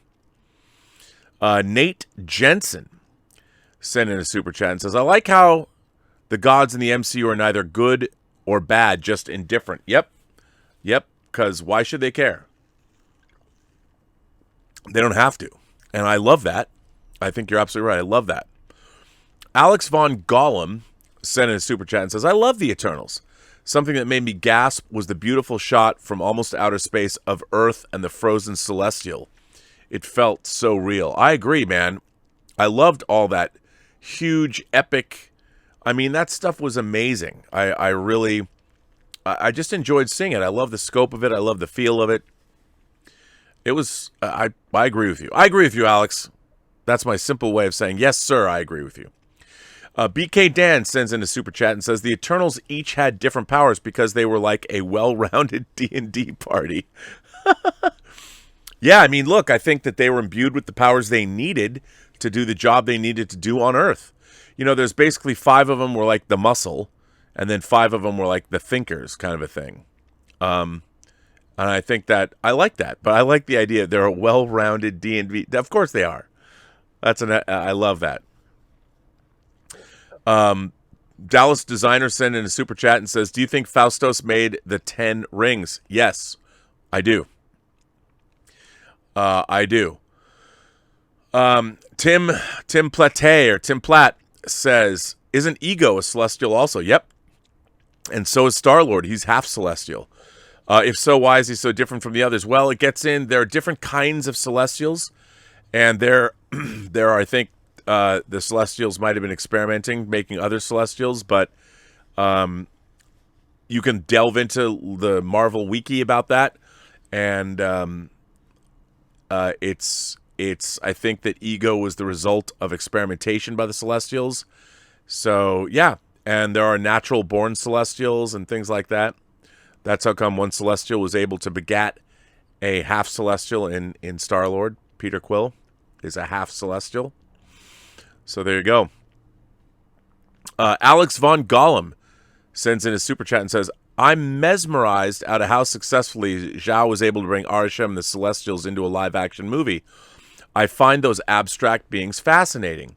When Arishem appears, you do feel you're in the presence of a being that is so beyond all MCU characters we've seen so far. Look, I agree. And they are gods. I mean, if they weren't portrayed well and we didn't buy into them, it wouldn't have worked. The whole movie wouldn't have worked, unfortunately. So I love what you said. I mean, I think that they were really fully realized, and that's a great. I love that the Marvel Cinematic Universe is able to do that kind of thing. It's very, very cool. And it works. I mean, you felt awe and wonder. When Arishem shows up at the end, parts the clouds, and you're just looking up. I mean, my God, that was so cool. Isaac Meckler sent in a super chat and said, some lady behind us had her foot in between me and my friend's seats. They also kept nudging our chairs. I haven't been to that theater in a long time. I probably won't go again. Isaac, I hate when people do that. Why, first of all, what kind of person, in what universe do you grow up in thinking that it's okay to stick your foot on other people's chairs that are in front of you? Like, do you think they're not going to notice? Like, it's just rude. And I hate that. I hate when people go to and I hate anybody who goes out in public and doesn't realize that, the world does not bend to your will. You need to bend with the world. You need to go out there, and when you're around other people, you need to be mindful and polite, and you can't expect that it's your living room, because it's not. And I hate that. I'm sorry that happened to you. That sucks. Mega Movie Z sends in a super chat, just saying, with Sound of Metal, Coda, and now Eternals, I love all of this deaf representation in Hollywood. We need more of that. You know what? I agree, and it's representation done correctly. It's not pandering. It's very matter of fact. It's showing. It's not othering that. It's just some people are like this. That doesn't mean that they aren't valuable human beings. I think you're absolutely right, Mega Movie Z. That's how representation is done. Like, I think, look, I am a fan of. I always say to people on my own channel, I'm like, look, every single person in the world has a story to tell that you have yet to hear, and all you have to do is listen. I honestly believe that. The problem is, to me, when you're doing things like representation, the best way to do it is to just have characters there, and matter of fact, or in the case of Coda, you have a great story where the daughter of two deaf people who can hear, or somebody losing their in Sound of Metal, someone losing their hearing. I mean, these are actual great stories. No one's saying, look at this great representation. You can never win doing that. You can never put representation or your agenda in front of your characters and your story. And the great thing is Sound of Metal, Coda, and Eternals have deaf characters in them, but they're presented very well. And that is the best kind of representation. So you're absolutely right. I'm totally with you, sir. Siddharth Swaram says, hi, John. After the first watch in IMAX, Eternals was 7.5 out of 10. After watching Easter eggs, it is 8.5 out of 10. Top 5 MCU. Deviants were deliberate, non-sentient pawns. The real conflict was with themselves and the Celestials as creators. Absolutely. And Suthius is here. Hello, Suthius. Now that I think about it, over time, while being the only one who knew Arishem's objective, Ajak also fell in love with the humans. Absolutely. She absolutely did. She simply could have told her Eternals no when it came to Thanos. Yeah, I think the thing is, No one knew. Thanos was on Earth for just a little bit of time. You had the Obsidian Order, of course. They were here for 5 minutes and then they left. And Thanos he opens up a portal in Wakanda and comes down, snapped his fingers. It's not like the Eternals necessarily even knew he was here. They didn't know necessarily that conflict was going on. Because he was jumping around the whole universe. So there's no reason to believe that that anybody knew what he was up to. Cliff Ford sends in a super chat and says, I love the whole movie taking place between past and present, and every past scene gave us what happened to the Eternals or why they separated. I loved it too. I thought it was great. I thought it was a great way to tell the story. Really enjoyed it. And it was more interesting than if it had happened linearly. Although that could have worked too. Stigma sends in a super chat and says, Arishem forever stole the Galactus moment in the MCU. I don't know, man. It depends how they do Galactus. Again, gotta point you in the direction of the Earth X miniseries. So you can see how it all ties together, how the Celestials tie in with Galactus. I think it could absolutely work. Because Galactus will come and if they show Galactus, they can show a whole population with a teeming primordial sort of civilization, and then Galactus comes and eats a planet and destroys all life on it. Could be really interesting and horrifying. Paul Dixon says, I love the show and dug the Eternals. YouTube views joke between Druig and Kingo made it for me. Hope there's a sequel. Oh, the YouTube views joke. How many views? That was a good joke. Between Druid and Kingo made it for me. I hope there is a sequel planned. Well, it does say the Eternals will return. I think it all comes down to how much money. BK Dan says, as a Trekkie, I gotta say, when Q judged humanity, it was a foretelling of the Celestials judging humanity. I agree. You know, Kevin Feige's a big Next Generation fan, so there you go. Ali Atrati sends in a super chat and says, so a huge Celestial came out of Earth's core, and all it did was make some waves. Well, I'm sure a lot more was going on, but we only saw what happened from their perspective. But yeah, I mean, it was going to crack the planet apart. But what can you do? I guess it's true. They have a gentle touch when they come out of the middle of a planet, I suppose. Dawan sent in a super chat and said, I loved it. Although it was an MCU movie that felt like a fresh break from the others, it felt like The Watchmen meets Man of Steel with a rich story. I agree with that. I think you're absolutely right about that. Andrew White sent in a super chat and says, I love this movie. I read complaints that the dialogue dragged, but watching gods discuss the pros and cons of humanity was fascinating. It was like a biblical level epic mixed with 12 Angry Men. Wow, 12. For those of you who don't know, 12 Angry Men is a great movie about a group of jurors trying to decide the innocence or guilt of a defendant, and or is it a plaintiff?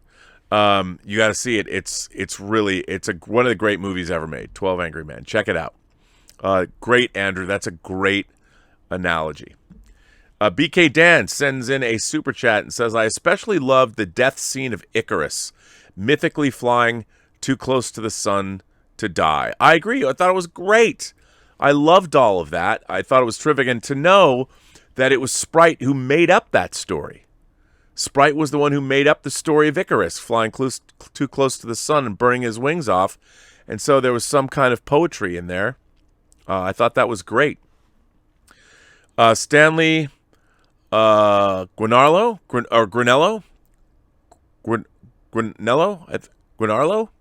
I hope I didn't butcher your name too badly. He sent in a super chat. Thank you, Stanley. And you don't deserve to have your name butchered the way I butchered it, but I profusely apologize. That bro Kevin sent in a super chat and says, how do you think Kang and the Celestials and the Avengers will interact? Is Kang or the Celestials a bigger threat? Well, I would say it depends. I mean, Kang, the Celestials work on a universal level, and Kang, is more, well, let's call it local. Kang's more Earth-centric, I would imagine. Whereas the Celestials are, they're universal. They're essentially gods. Milo sends in a super chat and says, Arishem is a Celestial, not a Watcher. He may not have known what Thanos was doing. I don't think he did. The Eternals couldn't get involved because it's not deviant related, although Thanos is deviant related. But that, again, it's not like they knew what was going on. The Eternals are watching over Earth. If Thanos shows up in Wakanda and snaps his finger, and maybe they could have find out. Even when the Obsidian Order came to New York, it was almost in real time. So the Obsidian Order was in New York. It was almost like a hit and run. They came, they left, they were in and out in 15 minutes. So, think about it. If first of all, they'd have to hear the Eternals would have to hear what's going on, and then they'd have to get there. I mean, Icarus could fly, but the other Eternals and Makari could run there. But how would the other Eternals get there? I mean, they're not monitoring off-world threats. So, but I agree, Milo. Fabio Rodriguez sends in a super chat and says, Arishem needed to create the Eternals to deal with his first creation. Why didn't he crush them with his pinky?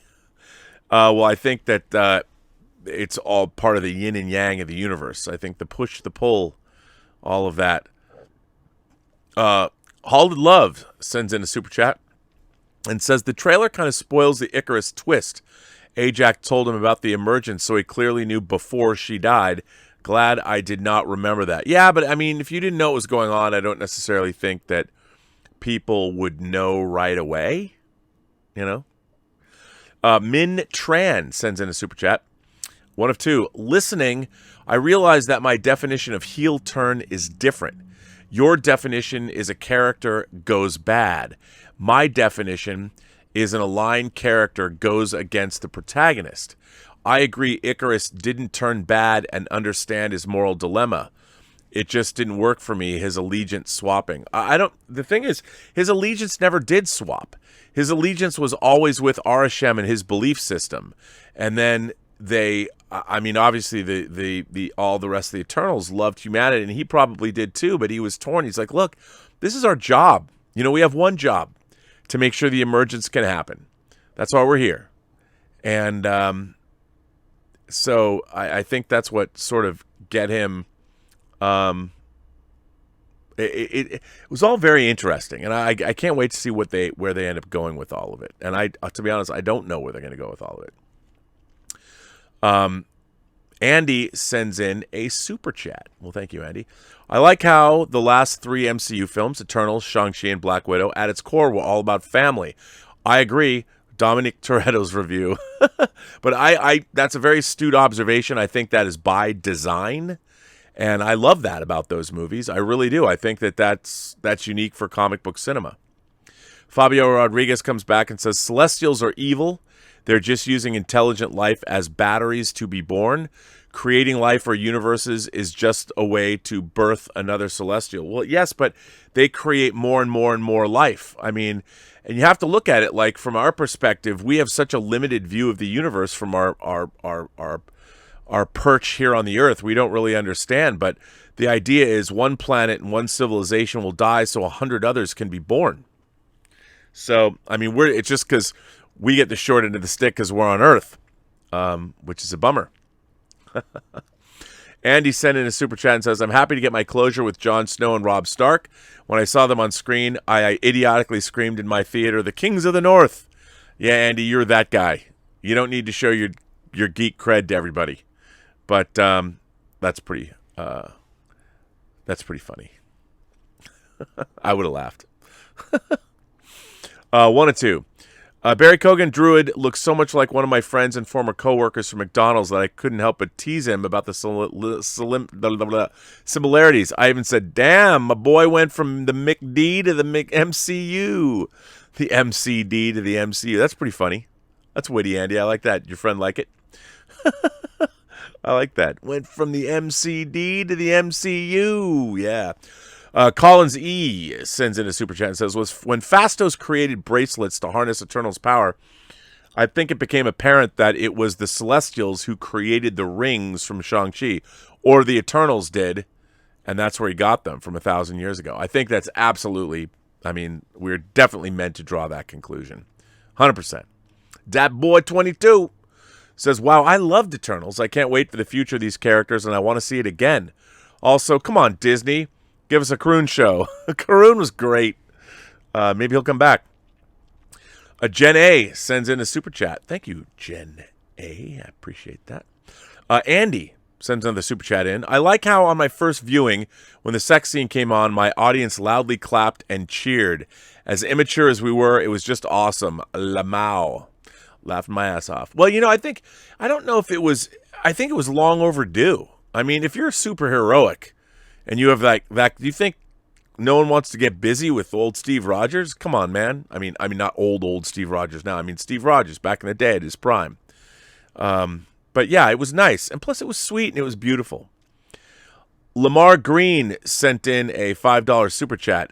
Is it me or during the ending when it got cloudy and stormy and Arishem came hovering from the sky reminded them of the MK ending when Shao Kahn appeared? Yeah,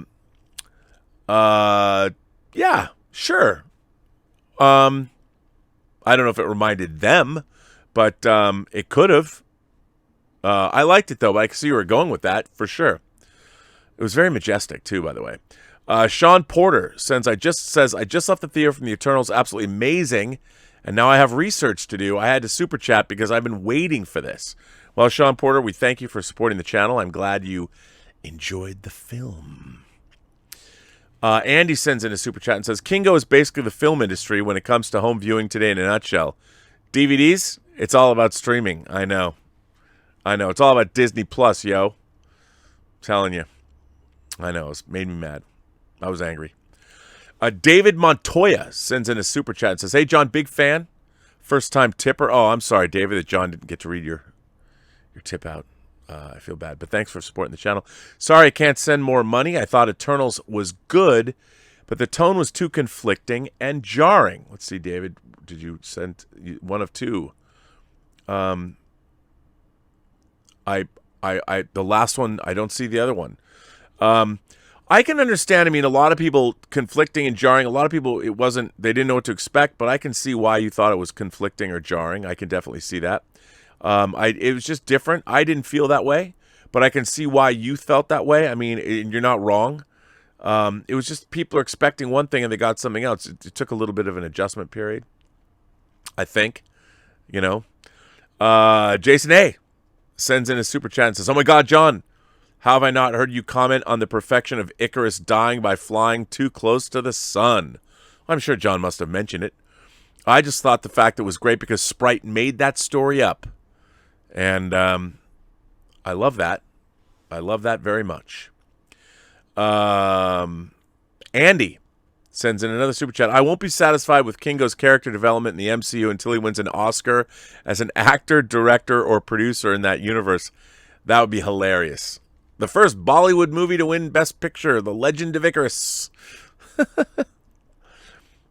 I'm surprised they didn't show him finish making the movie. No, we didn't see that.